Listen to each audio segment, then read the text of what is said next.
Bem-vindo ao Fronteiras da Saúde, o podcast do Núcleo ao Combate do Exercício Ilegal à Medicina do CIMERS.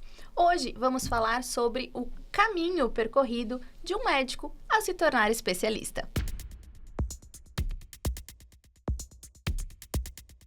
Para essa conversa, nós temos 2 convidados especiais aqui que vivem exatamente essa etapa no dia a dia das suas vidas. O Felipe Petroski, residente de Medicina de Família e Comunidade, e a Luísa Suzin, residente de Clínica Médica. Vamos começar então já. O que influenciou vocês a escolher cada especialidade? Posso começar? Pode começar, Luísa. Então, acho que quando a gente pensa em ser médico, né, tem muita gente que sonha desde criança, tem gente que desenvolve isso ao longo da vida, mas eu sempre quis ser médica, eu sempre tive esse desejo de cuidar do outro, sempre tive desse desejo mesmo de olhar para o outro com esse olhar do cuidado. E aí, percorrendo a faculdade, eu entrei querendo pediatria, assim, eu achava que era isso que eu ia fazer pro resto da vida. E entrei já com a cabeça na pediatria. Mas não teve jeito. Eu me apaixonei pela clínica. Acho que quando a gente pensa num médico, a gente pensa num clínico. Acho que, assim, se tu assiste um seriado, alguma coisa do gênero médico, quando tu pensa num médico, tu pensa num clínico. Então, isso me trouxe muito pra clínica médica. Eu, então, vim do interior. Então, querendo ou não, eu tinha o clínico e uma UBS na frente de casa e sempre foi a minha referência. Então, eu sempre via o médico como o Deus, na verdade, que tinha o poder de todas as coisas, mas a gente sabe que hoje a gente não consegue ter esse poder nas mãos, né? A gente tem as limitações, mas realmente eu comecei um período na área das exatas, eu comecei em engenharia, fiz 2 anos e acabei migrando depois para a medicina por ser... Depois, com contato mais com a área de trabalho, percebi que eu tinha mais essa desenvoltura, entender melhor, se colocar no lugar do outro e entender melhor um pouquinho o conceito, assim, de pessoa em si, né? Tanto que agora, então, tô na MFC, que é bem esse contexto, né? A gente tem é o que a gente fala de um clínico qualificado, né? A MFC. Então, acabei migrando para essa especialidade hoje. Tu é de onde, Felipe? Eu sou de Erval Grande. É uma cidade bem pequenininha no norte do estado, perto de Erechim. Tu é daqui, né, Luísa? Não, eu sou... Assim, eu nasci em Curitiba, morei um tempo em Marau, morei um tempo em Erechim e aí me mudei para Porto Alegre. Olha só. Também deu uma passeadinha. Mas desde os 8 anos moro em Porto Alegre. Então, Porto Alegre. Não, já é daqui, já é daqui. E como é que foi esse processo de preparação para a residência? Como é que foi isso? Acho que quando a gente entra na faculdade, hoje em dia, assim, da medicina, a gente já tem aquele apavoro da residência, porque todo mundo sabe o quão difícil é para o médico, né, se especializar.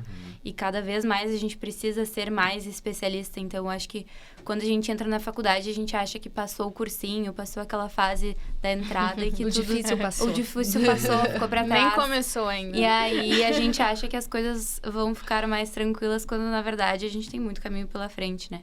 Então, acho que desde o primeiro semestre da faculdade, alguém sentou na minha frente e disse assim... Tu precisa preparar o teu currículo para quando tu for fazer residência, tá?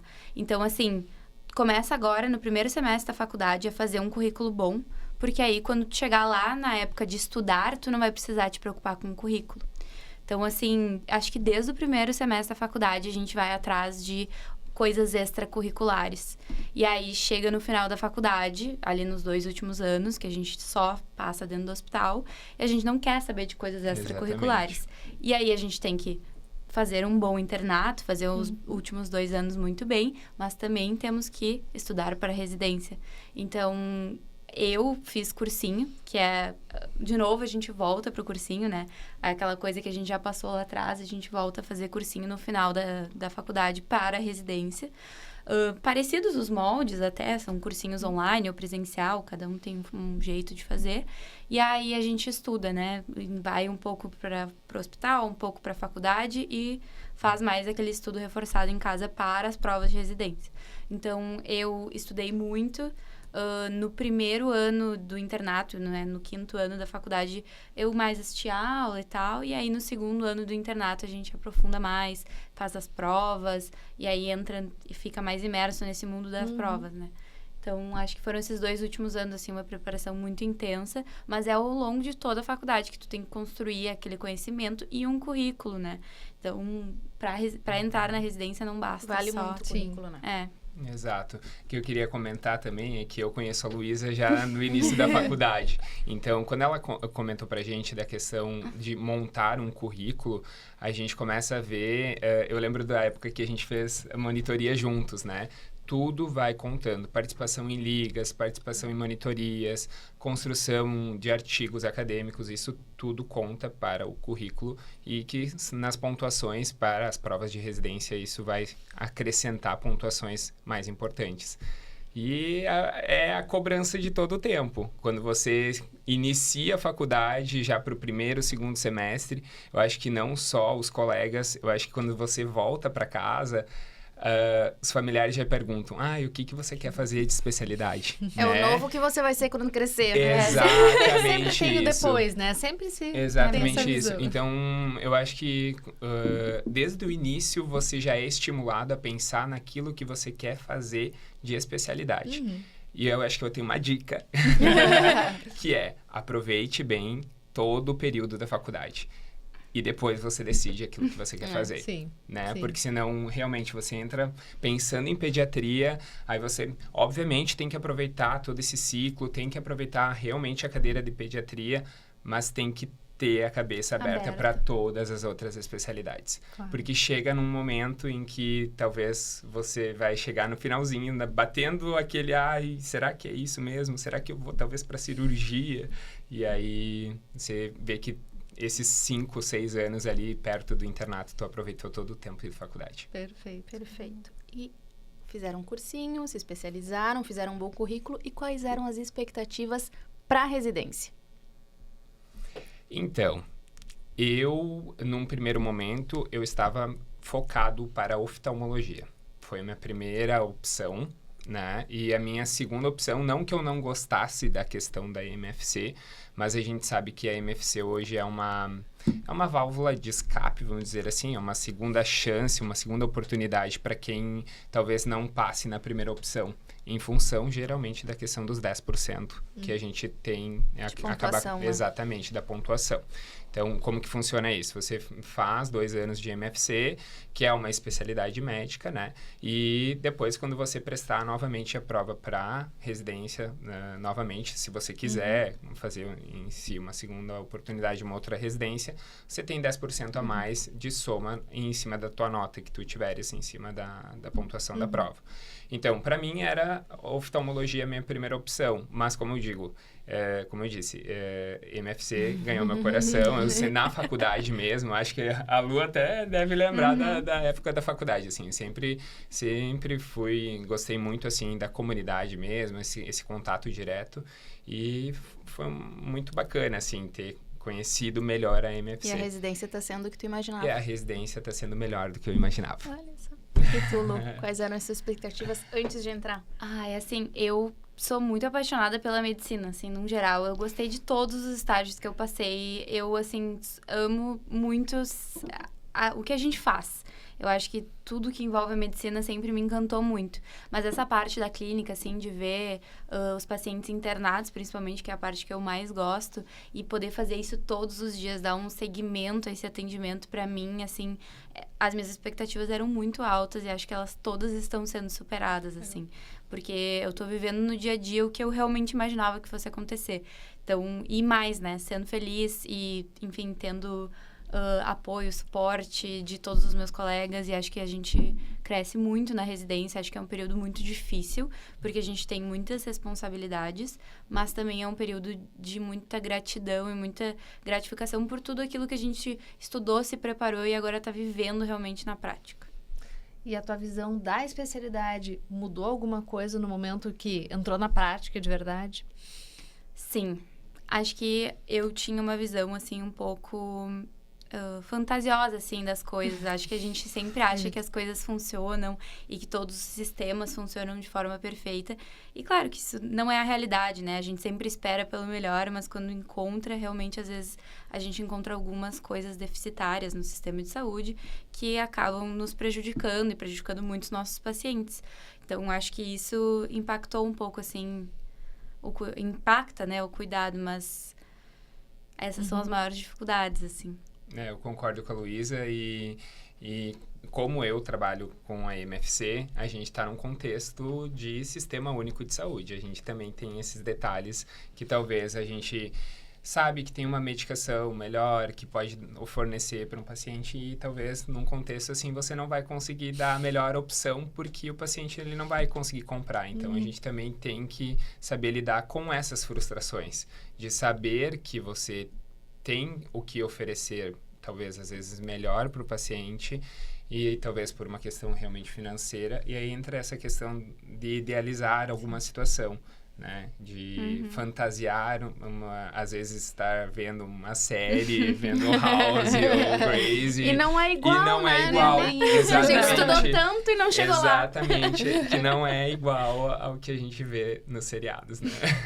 Tirando as frustrações da prática, né? As diferenças ali do idealizado e da prática do dia a dia.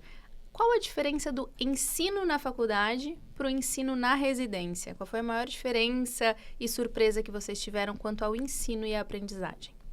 Eu acho que, assim, nada como ser o teu CRM na tua mão, né? Acho que a gente aprende muito na faculdade por observação. Claro, a gente pratica muito na faculdade. A gente tem muitas aulas práticas, a gente tem muito contato com o paciente, mas a responsabilidade que cai sobre ti quando tu realmente é a pessoa que vai fazer a prescrição, que tu vai entregar aquilo pro paciente, que tu tem o contato direto, que tu sabe que ele tá confiando em ti também, que é em ti, não é em outra pessoa. Eu acho que isso é o que muda mais, assim, no ensino, de querer aprender mais, porque tu sabe que no fim das contas quem vai estar fazendo acontecer ali é tu. Acho que a gente tem essa visão no internato, que é onde a gente passa mais com o paciente, que às vezes a gente se apoia um pouco nos residentes mesmo, a gente pede para eles e a gente depende deles, a gente ajuda, mas não é nossa responsabilidade. Então, acho que é isso, assim, a responsabilidade do residente e de estar num meio termo.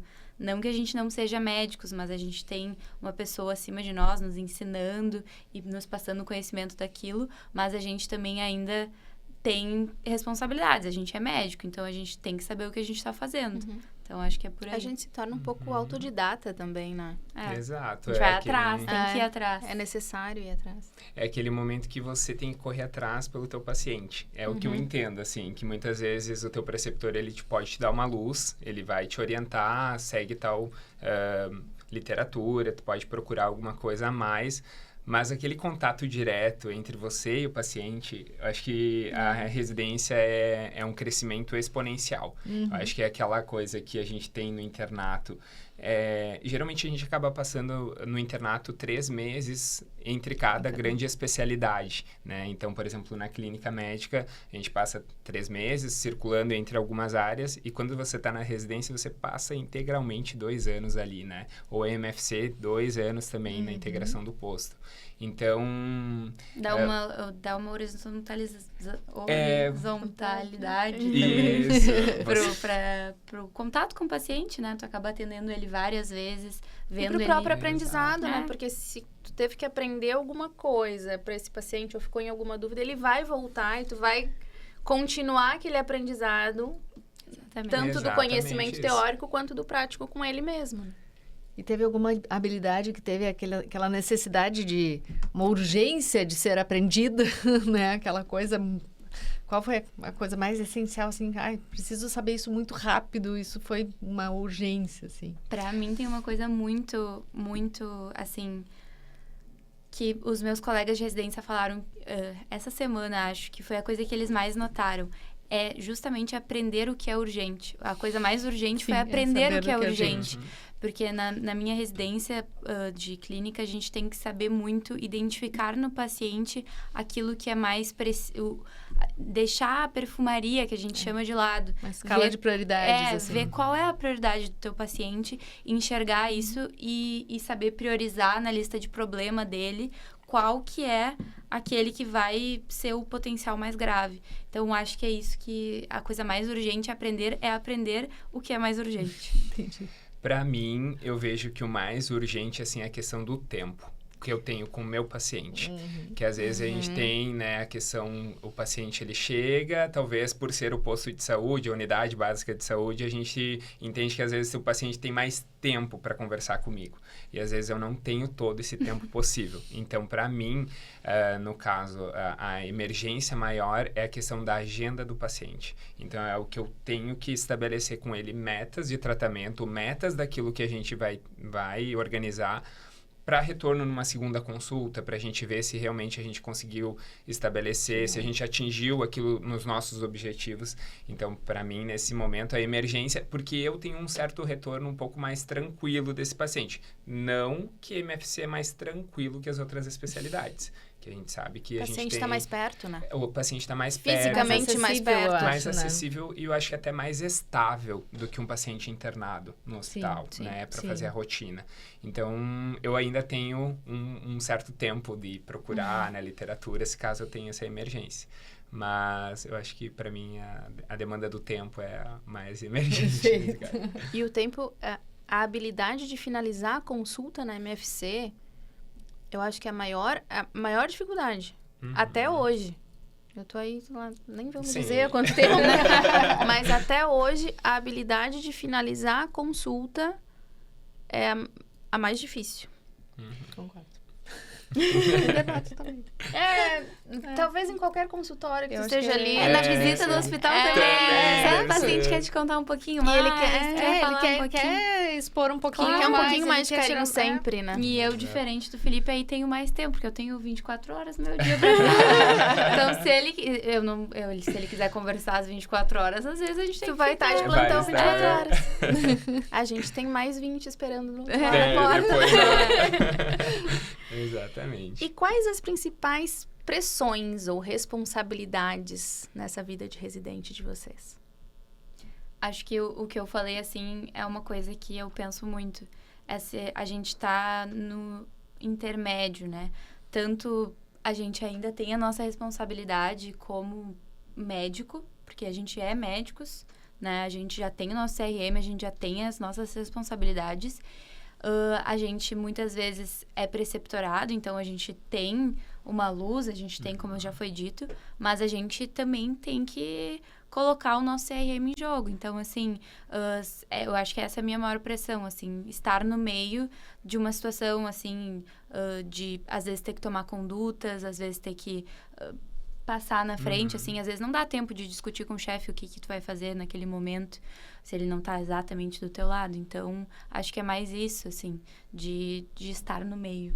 Eu acho que é aquele momento em que você é cobrado como especialista e que você ainda não é um especialista, né? É aquela formação que gera um pouco de insegurança, né? Acho que é isso. Legal. Além de conhecimento técnico, tem alguma outra competência que vocês acham essenciais para um especialista? Acho que não só para o especialista, mas para o médico e principalmente como MFC. Claro que a gente tem muita competência técnica, que obviamente é o mais necessário. Mas eu acho que tem se perdido um pouco a questão da empatia e se colocar no lugar do paciente. Acho que essa questão da sensibilidade... Eu sou muito mais pegado a isso em função da MFC mesmo, assim. Mas eu acho que... claro, a técnica você procura, você revisa, você vai atrás, você se organiza. Isso não falta. Você abre qualquer dispositivo, exatamente, qualquer dispositivo que tenha uma rede de internet, você vai ter acesso. Sim. Agora, a competência de você se organizar e ser organizado com o paciente, de você ouvir melhor o paciente, ter uma escuta ativa, acolher esse paciente, acho que isso que é o que define uma boa questão de especialidade e médico mesmo. Perfeito, não falaria melhor. Acho que é exatamente a mesma coisa que eu penso. Ter tempo ali com o paciente, um tempo de qualidade também com o paciente, né? De escutar o que ele tá te dizendo. E não só querer ir pro próximo e querer resolver só demandas, né? Exato. Às vezes as demandas vêm do coração do paciente também. Entre linhas de uma conversa, às vezes você capta mais algumas coisas que são importantes para definir às vezes um caso o mais clínico. importante, né? Exatamente. Então, nosso programa se chama Fronteiras da Saúde porque a nossa ideia é trazer um pouquinho da saúde, não só da medicina.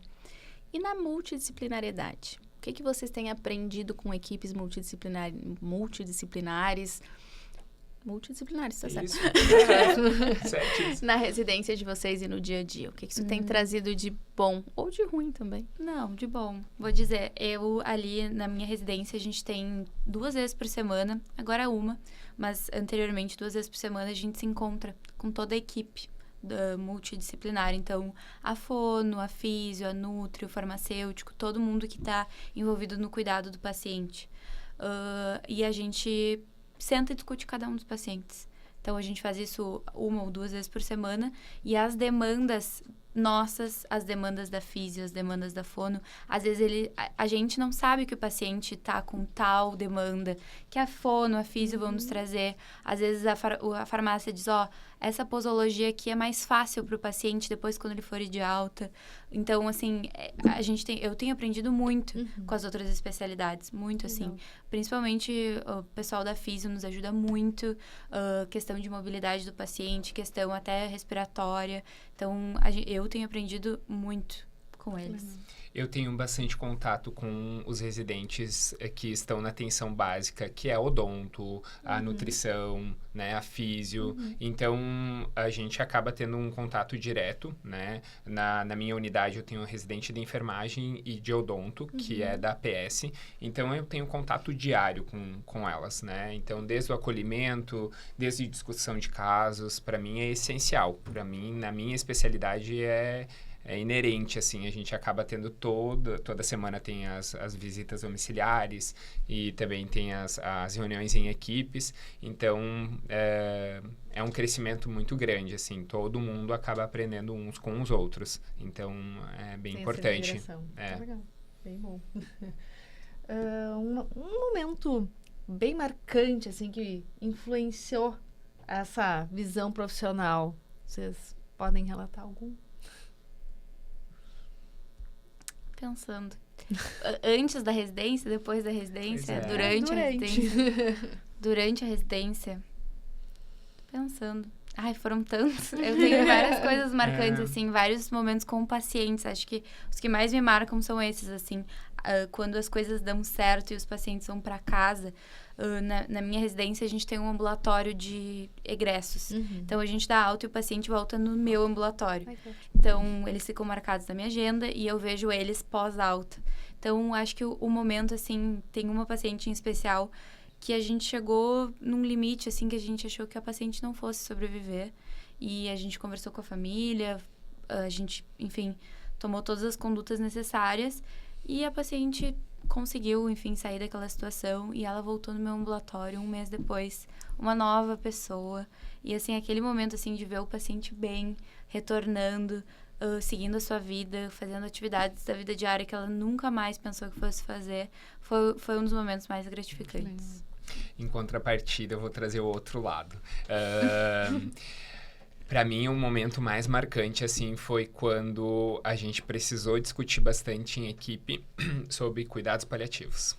E aí pesa bastante essa questão, porque querendo ou não, ainda é um tabu, né? Mas realmente tem muitas vezes que pacientes acabam sendo mandados para casa, né? Independente de equipe, né? Acabam sendo mandados, até tem os familiares dizem, mandados para morrer em casa, né? Que é, querendo ou não, muito ruim isso. Eu acho que é uma desinformação para o familiar, para o paciente, né? É uma atitude egoísta, eu acho, na verdade. E quando a gente sentou para conversar sobre alguns pacientes que a gente faria visita domiciliar e conversar com o cuidador e com o próprio paciente, para mim foi uma virada de chave muito importante. que me estimula a falar mais sobre a questão dos cuidados paliativos. Então, enquanto a gente tem a perspectiva de um paciente que retorna muito bem, eu também tive a perspectiva e a visão de pegar um paciente que realmente talvez não teria mais o que ser feito, mas aquele final de vida e conversar com o familiar e conseguir, depois que o familiar voltasse comigo, tivesse um vínculo ainda maior com o familiar, conseguir tratar o cuidador no pós-morte, né? Assim, da perda do familiar. Então, para mim, o cuidado com o familiar no cuidado paliativo foi bem importante. Falando em histórias, aqui no Fronteiras da Saúde a gente tem a ideia de propagar um pouquinho de conhecimento, um pouquinho da realidade médica e do que a gente vive no nosso dia a dia e na nossa história. Um livro que tenha marcado a história de vocês ou que vocês acham que todo médico ou jovem médico deveria ler? Eu tenho um que se chama O Físico, em português. É mesmo que eu pensei. Então pronto. No agora. Deixa eu contar que eu dei esse livro ontem de presente Olha para um só. parente que passou em medicina, começou essa semana. Ontem eu dei Me o deram o livro Muito exatamente bom, quando eu passei exatamente. em medicina, eu ganhei esse livro. E eu acho que ele, pra mim, foi um marco. O físico, né? Mas é The Physician em inglês. A tradução não faz sentido. A tradução ficou ruim, mas acho que é um bom livro para nos mostrar o caminho que se leva a ser um médico, né?